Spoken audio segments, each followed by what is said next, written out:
ज्ञान को हम सांसारिक ज्ञान कहते हैं और कैसे ज्ञान को हम स्वर्गीय ज्ञान कहते हैं, और हमारे अंदर कौन सा कैसा ज्ञान होना चाहिए इस बात को। लेकिन जब 13 पद को देखेंगे तो वो एक चैलेंज के साथ शुरू करता है कि तुम में ज्ञानवान और समझदार कौन है, जो ऐसा हो वो अपने कामों को अच्छे चाल चलन से उस नम्रता सहित प्रकट करें जो ज्ञान से उत्पन्न होता है। पहला जो सवाल है, लेखक ये कहता है कि हम में ज्ञानवान और समझदार कौन है, और अगर ज्ञानवान और समझदार है तो उस बात को नम्रता के साथ हमें क्या करना चाहिए, प्रकट करना चाहिए।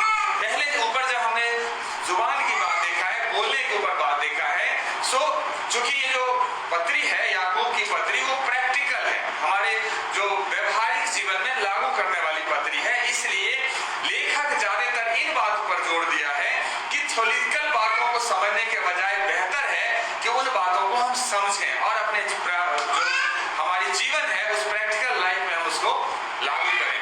और इसलिए देखेंगे जब इस पत्री को लिखा गया तो बार बार उदाहरण देकर के समझाने की कोशिश किया गया ताकि हम उन बातों को सही से जानें। और यहाँ भी बड़े ही अद्भुत तरीके से दो बातों को रखा है।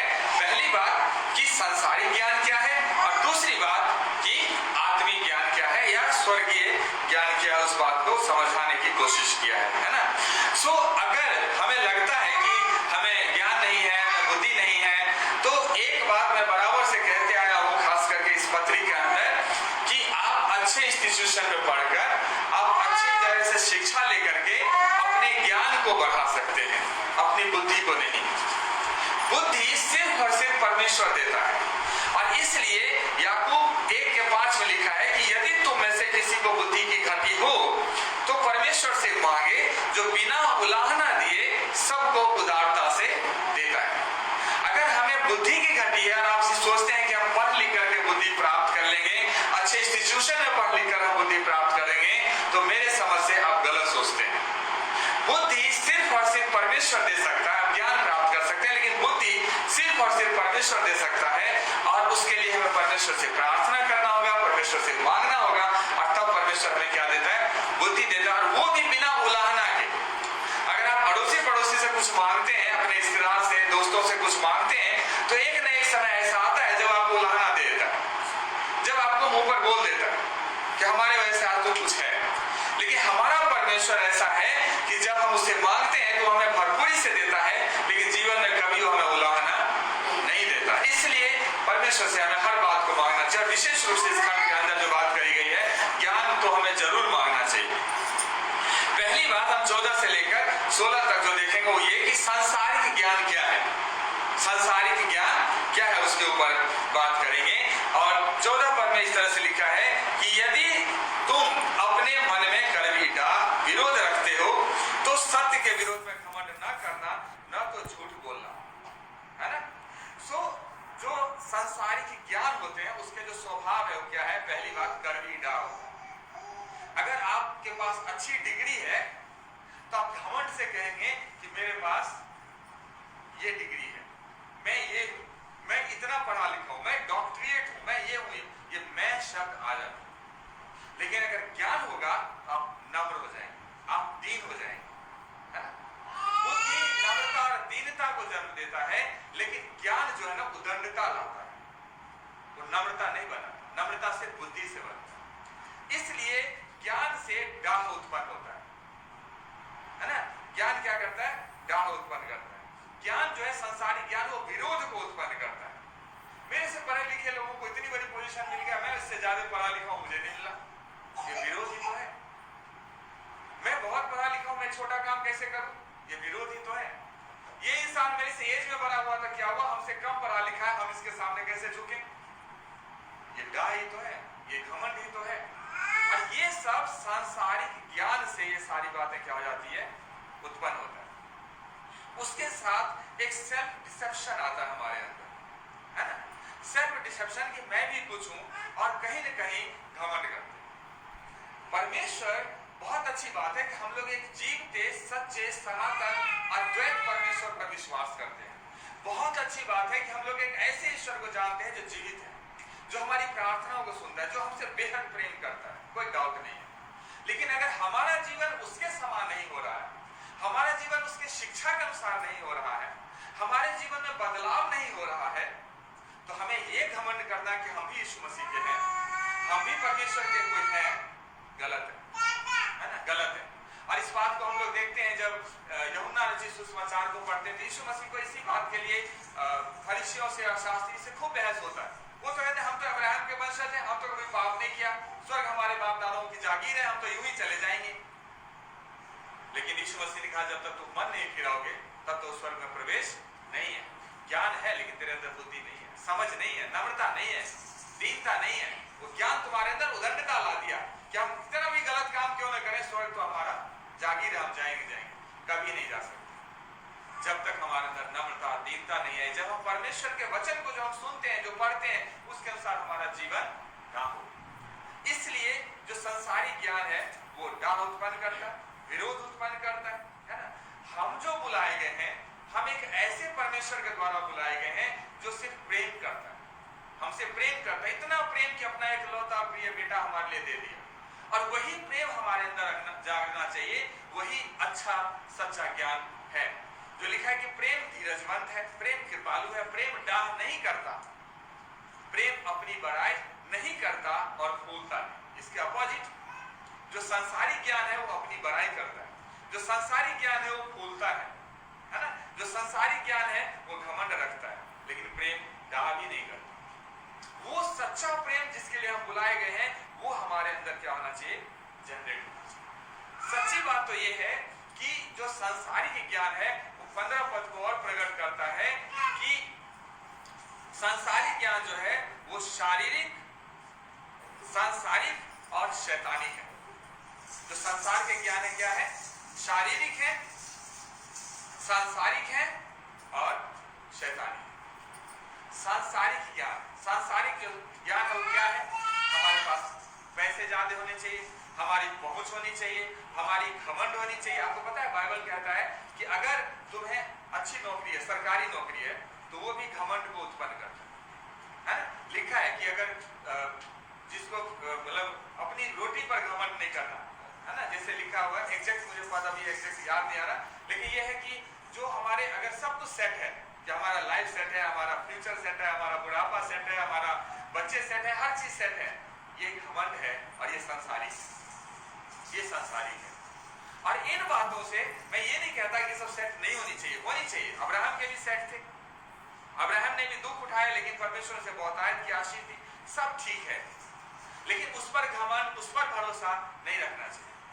अब्राहम ने एक समय आया जब कहा कि मेरा जूता जो बंद है वो तक भी रख लो, मुझे नहीं चाहिए, क्योंकि मेरा परमेश्वर मुझे तुझसे ज्यादा अमीर बनाने पर। उसका भरोसा धन पर नहीं था, बल्कि उसका भरोसा कहां था, परमेश्वर पर था। और मेरे प्रिय मैं आपको बता दूं, परमेश्वर का वचन कहता है कि जो लोग धन पर भरोसा रखते हैं कभी धन से तृप्त नहीं होते। जो धन का पीछा करता है धन कभी उसे नहीं मिलता, लेकिन जो परमेश्वर पर भरोसा रखता है वो धनवान, सामर्थी, हर भली वस्तु से तृप्त होता है और उसके जीवन में कभी भली वस्तु की कोई घटी कमी नहीं होता। इसलिए मैं भरोसा परमेश्वर पर रखता हूं। जो सांसारिक जो ज्ञान है वो बहुत खतरनाक है ना। दूसरी बात है कि शारीरिक, जो सांसारिक ज्ञान होता है वो है ना, वो शारीरिक भी होता है। क्या होता है वो, शारीरिक होता है। जो लिखा है सांसारिक ज्ञान परमेश्वर के निकट मूर्खता है, जैसा लिखा है कि वो ज्ञानियों को उनकी चतुराई में फंसा देगा। और शारीरिक जो ज्ञान है, शारीरिक मनुष्य परमेश्वर की आत्मा की बातें ग्रहण नहीं करता। शारीरिक मनुष्य क्या करता है, परमेश्वर की आत्मा की बातों को ग्रहण नहीं करता। और हम लोग निर्गमन में अच्छी तरह से जानते हैं, निर्गमन के अंदर हम लोग अच्छी तरह से जानते हैं कि फराहो राजा बहुत सामर्थी है, राजा है, किसी भली वस्तु उसको घटी कमी नहीं है। लेकिन जब मूसा जाता है और फराहो राजा से कहता है कि हमारे लोगों को जाने दे, वो परमेश्वर की महिमा करने के लिए, परमेश्वर की स्तुति करने के लिए 3 दिन के लिए जाना चाहते हैं, वो भेंट चढ़ा के आगे लौट करके आ जाएंगे। तो वहां पर अगर ध्यान से पढ़ेंगे तो फराहो राजा ये समाज पहुंचाता है कि यार तुम इनकी रोटी क्यों छीनना चाह रहे हो, अगर ये मेहनत नहीं करेंगे तो खाएंगे क्या। कहने का मतलब कि वो परमेश्वर के पास जाकर क्या करेंगे, अच्छा उनके लिए ये है, भला उनके लिए ये है, भला ये है कि उनको काम करने दो, उनको रोटी कमाने दो, उनको मेहनत करने दो। परमेश्वर कुछ नहीं देता, उसका ये और ये जो शारीरिक ज्ञान है ये खतरनाक होता है, ये शारीरिक ज्ञान खतरनाक होता है और ये नुकसान करता है। सो हमें इससे भी क्या होना है, बचने की जरूरत है ना। दूसरी बात, वो फिजिकल लस्ट को भी जनरेट करता है, जो शारीरिक ज्ञान होता है फिजिकल लस्ट को भी पैदा करता है और साथ में ये शैतानी है। ये क्या है? शैतानी है। हम सब जानते हैं यीशु मसीह की जब परीक्षा होने लगी तो यीशु मसीह को शैतान ने क्या कहा? अगर तुम मुझे झुककर सलाम करे, प्रणाम करे तो ये सारी संसार की जो वैभव है वो मैं सब तुझे क्या करूंगा? दे दूंगा। मेरे प्रिय, एक शॉर्टकट में बात समझे, अगर आपको सांसारिक आशीष ज्यादा मिलेगा तो ऑटोमेटिकली आपके अंदर घमंड ज्यादा होगा और जब घमंड ज्यादा होगा तो आपके नम्रता और दीनता को खत्म कर देगा और अगर आपके नम्रता और दीनता को खत्म कर देगा तो आपका संबंध परमेश्वर से पूरी तरह से टूट जाएगा और ये अच्छी बात नहीं। मैं ये नहीं कहता कि सांसारिक धन नहीं होनी चाहिए, लेकिन उतनी ही होनी चाहिए जो आपके अंदर नम्रता को बढ़ा के रखे, आपके अंदर घमंड को जन्म न दे दे, क्योंकि परमेश्वर अपने लोगों को कभी भी किसी भली वस्तु की घटी कमी नहीं रख छोड़ा। जरूरत है कि अपने जीवन में हम परमेश्वर को पहला स्थान दें और उसके ज्ञान की तरफ बढ़ें, ना कि सांसारिक ज्ञान की तरफ बढ़ें, क्योंकि शरीर के काम प्रकट हैं। शरीर के काम हम लोग जानते हैं, अगर हम गलातियों की पत्री को पढ़ते हैं उसके 5वें अध्याय में तो लिखा है शरीर का काम क्या है? व्यभिचार, गंदे काम, लुचपन, मूर्ति पूजा, टोना, बैर भाव, ईर्ष्या, द्वेष, विरोध, कलह, वितर्क, डाह, मतवालापन, लीला क्रीड़ा और ऐसे और भी बहुत सारे काम हैं। और आगे लिखा है ऐसे ऐसे काम वाले परमेश्वर के राज्य के वारिस नहीं होंगे। हम लोग बाइबल पढ़ते हैं, हम लोग सब जानते हैं कि एक दो बेटा था एक मनुष्य के, और छोटे वाले ने कहा कि मुझे अपना हिस्सा दे दे और मैं बाहर विदेश जाऊंगा, बाहर जाऊंगा, बड़े शहर में जाऊंगा, वहां खूब मेहनत करूंगा, खूब पैसा कमाऊंगा। उसके डायरेक्टली कहने का, इनडायरेक्टली कहने का मतलब ये था, उसके पिता ने कुछ नहीं किया, लेकिन अगर मैं विदेश जाऊं, मैं मेहनत करूं तो मैं अपने पिता से बेहतर पैसे कमा सकता हूं और बेहतर अपना जीवन को व्यतीत कर सकता हूं। बहुत जब जोर किया तो उसके पिता ने उसके आधे संपत्ति दे दी और बोला चला जा, और वो चला भी गया। लेकिन जब वहां गया तो हम सब जानते हैं जब उसके बाद धन संपत्ति बढ़ा तो पाप में गिर गया और सारी दौलत क्या कर दिया? लुटा दिया। क्योंकि जब धन संपत्ति बढ़ा तो घमंड आया, है ना? घमंड आया और घमंड आते ही व्यभिचार की तरफ बढ़ा और व्यभिचार आते ही वहां लिखा है कि जब वो लुट गया, सब कुछ उसका खत्म हो गया, तब अकाल पड़ी। अकाल तब नहीं पड़ी जब उसके पास पैसे थे, अकाल तब नहीं पड़ी जब उसका लाइफ सक्सेस था, अकाल तब नहीं पड़ी जब उसके पास हर भली वस्तु की बरकत थी। अकाल कब पड़ी? जब सब कुछ लुट गया। मेरे प्रिय, दौलत ऐसे ही धोखा देता है। सांसारिक जो ज्ञान है, सांसारिक जो बातें हैं, वो ऐसे ही धोखा देता है और इससे हमें बाहर निकलने की जरूरत है, बाहर निकलने की जरूरत है। दूसरी बात जो हम देखेंगे, जो फिर संसार, ये तो हमने सारी बात बताया, जो सांसारिक ज्ञान है वो ओवरऑल रिजल्ट ये है। आप लोग कंफ्यूजन इस बात को लेके मत जाना कि काम नहीं करना, पैसे नहीं कमाना, ये नहीं करना। मेरा कहना ये है, पूर्ण रीति से भरोसा परमेश्वर पर रखो और परमेश्वर पर ही निर्भर रहो और जो शक्ति दिया है उसके अनुसार से मेहनत करो, लेकिन ईमानदारी और सच्चाई के साथ। दौलत को वो जगह मत दे दो जो जगह परमेश्वर का है ना, वो जगह नहीं मिलना चाहिए। फिर हम लोग आते हैं दूसरी बात, जो स्वर्गीय जो बुद्धि है वो कैसा होता है, स्वर्गीय जो ज्ञान है वो कैसा होता है। तो 17-18 पद में इस चीज को लिखा हुआ है कि पर जो ज्ञान ऊपर से आता है पहले तो पवित्र होता है। क्या होता है? पहले वो पवित्र होता है। हिंदी में शब्द पवित्र लिखा है, लेकिन इंग्लिश में जो वर्ड लिखा है वो प्योर लिखा हुआ है। क्या वर्ड लिखा है? प्योर।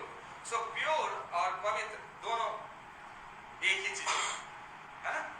पहला क्या होता है? वो पवित्र होता है। जो ज्ञान ऊपर से आता है वो पवित्र होता है और परमेश्वर क्या है? पवित्र है और इसलिए उसके तरफ से जो भी सोर्सेज आएगा कैसा होगा? पवित्र। सो जो ज्ञान ऊपर से आता है, अर्थात जो ज्ञान परमेश्वर की तरफ से आता है, वो हमेशा पवित्र होता है ना। दूसरी बात, लिखा है वो पवित्र फिर मिलनसार होता है। कैसा होता है? मिलनसार। इंग्लिश में वर्ड है पीसेबल, शांति वाला। वहां ज्ञान कैसा था? डाह, है ना? डाह थी ना, कड़वी डाह थी, विरोध था, जो सांसारिक ज्ञान है। लेकिन आत्मिक ज्ञान जो है, जो स्वर्गीय ज्ञान है, उसमें क्या है? मिलनसार। पहला पवित्र है और दूसरा क्या है? मिलनसार। लिखा है उसके मार्ग मन भाव है और उसके सब मार्ग कुशल से हैं। परमेश्वर के जो काम है वो मन भाव है। परमेश्वर प्रेम करना सिखाता है, नफरत को जन्म नहीं देता है ना? परमेश्वर का जो ज्ञान है वो प्रेम की बात करता है। तीसरी बात है कि वो मृदु भाव है ना, और दया है और अच्छे फलों से लदा हुआ और पक्षपात और कपट रहित है। मृदु भाव है मतलब मीठा बोलता है, दयावंत है मतलब दया रखता है, और अच्छे फलों से क्या है? लदा हुआ है, पक्षपात नहीं करता, कपट रहित होता है। इतने सारे होते हैं उसके लक्षण। सो फिलिपियो 2:3 में लिखा है कि विरोध और झूठी बुराई के लिए कुछ ना करो, पर दीनता से एक दूसरे को अपने से अच्छा समझो। अपने से क्या समझो? अच्छा। जब हम दूसरे को अपने से अच्छा समझते हैं, जब दूसरे को अपने से अच्छा रिस्पेक्ट देते हैं, तो ऑटोमेटिकली आपको रिस्पेक्ट मिलेगा। लेकिन जब खुद को सुपीरियर दिखाने की कोशिश करेंगे, मैंने बहुत बार ऐसा देखा है, फैमिली जो झगड़े होते हैं, हिंसा, परिवार में हिंसा होता है, या कोई भी लड़ाई झगड़े होता है, या परिवार में मतभेद होता है, चाहे पति पत्नी में हो, चाहे बाप बेटे में हो, चाहे बहू में और सास में हो, या जैसे जो भी रिलेशन है फैमिली का, जब ये बातें होती है, तो जब हमने फैमिली को डील किया है, उनसे बातचीत किया है, काउंसलिंग किया है, तो हमने एक ही बात देखा, मैं बड़ा तू छोटा, या मैं बड़ी तू छोटी, है ना? कभी भी जब हम दूसरे को अपने से बेहतर समझेंगे तो ऑटोमेटिकली वो झगड़ा क्या हो जाता है? 50% खत्म हो जाता है। थोड़ा बहुत बच जाता है, जो म्यूचुअल अंडरस्टैंडिंग की प्रॉब्लम है तो वो हो जाता है जब हम दूसरे को अपने से बेहतर समझते हैं। और ये परमेश्वर के स्वभाव के अंदर है। आप यीशु मसीह को देखो, वो गुरु थे, लेकिन चेलों को हमेशा अपने बराबर में रखने की उन्होंने कोशिश किया। जब पानी पर चल रहा था, पतरस ने बोला प्रभु आप ही है तो मुझे ही बोलिए। यीशु मसीह ने नहीं बोला अरे मैं गुरु हूं, मैं पानी पर चल सकता हूं, तू नहीं चल सकता, मैं परमेश्वर का बेटा हूं, तू तो अभी अच्छी तरह से चेला भी नहीं बना, ऐसा नहीं बोला। बोला ठीक है आजा। फिर आगे कहते तू मेरे साथ न्याय के सिंहासन पर बैठकर 12 गोत्रों का न्याय करेगा, अपनी बराबरी देता है। यहां तक यीशु मसीह ने कहा कि अगर तुम मुझ पर विश्वास रखो तो तू जो काम मैंने किया है तुम मुझसे भी बड़े बड़े काम को करोगे। हमें अपने गुरु से, अपने प्रभु से, हमें अपने उद्धारकर्ता से सीखना है कि हम एक दूसरे को बेहतर समझें, एक दूसरे की कमियां न ढूंढें, एक दूसरे की पैर पकड़ के खींचने के बजाय सपोर्ट करें कि वो और आगे बढ़ सके और आगे बढ़ सके। ठीक है। उसके बाद फिलिपियों में यही लिखा है 4:5 में कि हम तुम्हारी कोमलता सब मनुष्यों पर प्रकट हो क्योंकि प्रभु निकट है। कोमलता, दया की भावना, हमें सब पर दया की भावना रखना चाहिए। अगर किसी से गलती हो जाए, देखो हम इंसान हैं और इंसान से गलती होता ही होता है। परमेश्वर का वचन कहता है कि मनुष्य बचपन से उसके मन में बुरी बात ही उत्पन्न होती है, और अगर बुरी बात उत्पन्न होगी तो काम भी वो बुरा कर सकता है। लेकिन हमें दया दिखाना, हमें माफ करना है ना? हमें उसको सही रास्ते पर लाने की कोशिश करना है, ना कि उनकी कमियों को खींच करके और उसके जीवन को तहस-नहस करना, बल्कि हमें कोशिश करना है कि बुराई से फिरे और अच्छे रास्ते पर चले। और हमें एक दूसरे के प्रति दयावंत होना, क्योंकि परमेश्वर का जो वचन है वो कहता है कि दयावंत बनो क्योंकि तुम्हारा पिता क्या है? दयावंत है ना? इसलिए हमें भी एक दूसरे पर क्या बनना है?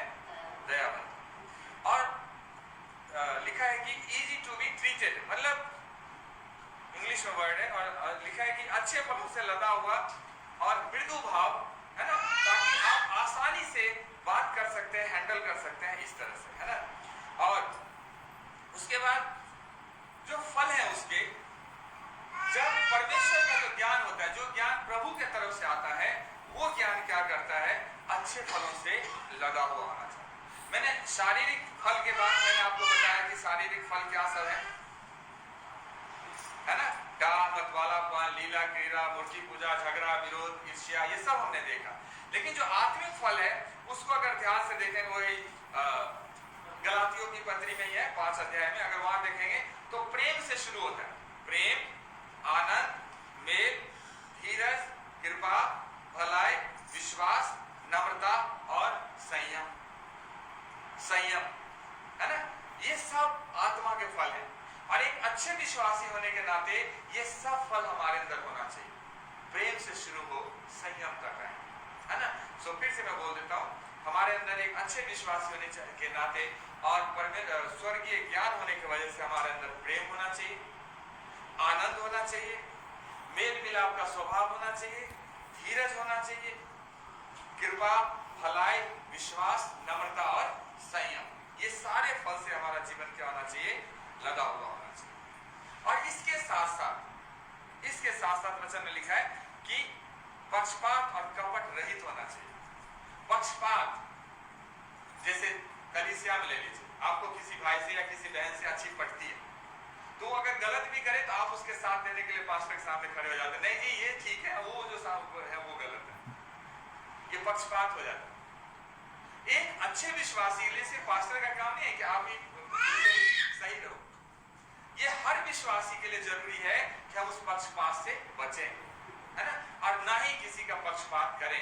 जो सच्ची बात है वो सच्ची बातें हमें प्रकट करना है, उनको बताना। सो यदि तुम पक्षपात करते हो तो पाप करते हो। अगर हम पक्षपात करते हैं तो क्या करते हैं? हम पाप करते हैं। हमें उस पक्षपात से हमें बचने की जरूरत है, उस पक्षपात से हमें बचने का। और अगर ऐसा नहीं करते तो लिखा है व्यवस्था तुम्हें अपराधी ठहराएगा। यही याकूब की पत्री 2 अध्याय के 9 पद में लिखा है, यदि तुम पक्षपात करते हो तो पाप करते हो और व्यवस्था तुम्हें अपराधी ठहराता है। व्यवस्था तुम्हें क्या ठहराता है? अपराधी ठहराता है, अपराधी ठहराता है। उसके बाद लिखा है कि कपट रहित होना चाहिए। क्या होना चाहिए? कपट रहित होना चाहिए।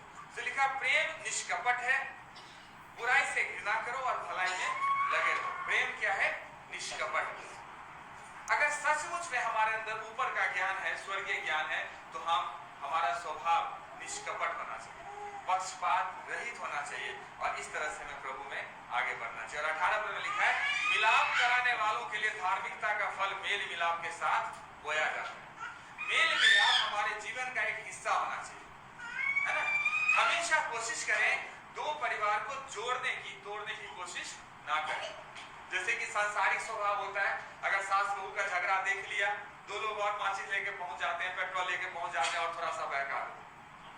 कई परिवार के अंदर कोई कलह है, माचिस तेल लेकर पहुंच जाते हैं, थोड़ा सा और आग फूंकाओ। लेकिन परमेश्वर का वचन कहता है मिलाप कराने वाला होना चाहिए। टूटे हुए परिवार को मिला दो, बिखरे हुए रिश्ते को फिर से जोड़ दो। ये परमेश्वर का स्वभाव है, ये स्वर्गीय ज्ञान है ना, ये स्वर्गीय ज्ञान है। और परमेश्वर का वचन कहता है धन्य है वे जो मेल करवाने वाले हैं, क्योंकि परमेश्वर का पुत्र कहलाएंगे। जो मेल कराने वाले वो क्या कहलाएंगे? परमेश्वर का पुत्र कहलाएंगे। लेकिन जो झगड़ा लड़ाने वाले, क्या वो परमेश्वर का पुत्र कहलाएंगे? नहीं कहलाएंगे। हमें इन बातों पर ध्यान रखना। सो हमें मेल मिलाप कराने वाला होना चाहिए। फिलिपियों 1:11 कहता है उस धार्मिकता के फल से जो यीशु मसीह के द्वारा होते हैं भरपूर होते जाओ, जिससे परमेश्वर की महिमा और स्तुति होते रहे। उन धार्मिकता के फल से, उस आत्मा के फल से क्या होते जाओ? भरते चले जाओ। उस आत्मा के फल से क्या होते जाओ? भरते हुए चले। जो फल हमने बताया प्रेम, धीरज, कृपा, दया, जो 9 फल है, उस फल से आप बढ़ते हुए चले जाओ, प्रभु में और भी बढ़ते हुए चले जाओ, ताकि हम सबका जीवन और भी प्रभु में अच्छा हो। सो 2 तरह के ज्ञान की हमने बात करी, एक सांसारिक ज्ञान की बात करी, एक आत्मिक ज्ञान की बात करी या स्वर्गीय ज्ञान की बात करी। सांसारिक ज्ञान जो है वो डाह, कलेश, बैर भाव, झगड़ा, लड़ाई को उत्पन्न करता है। जो आत्मिक ज्ञान है, जो आत्मिक ज्ञान है वो आपके आत्मिक जो ज्ञान है वो आपके अंदर प्रेम, धीरज, कृपा, संयम, इन सारी बातों को देता है। सो जरूरत है कि हम सब लोग मन फिराकर पूरी तरह से परमेश्वर के बताए हुए रास्ते पर चलें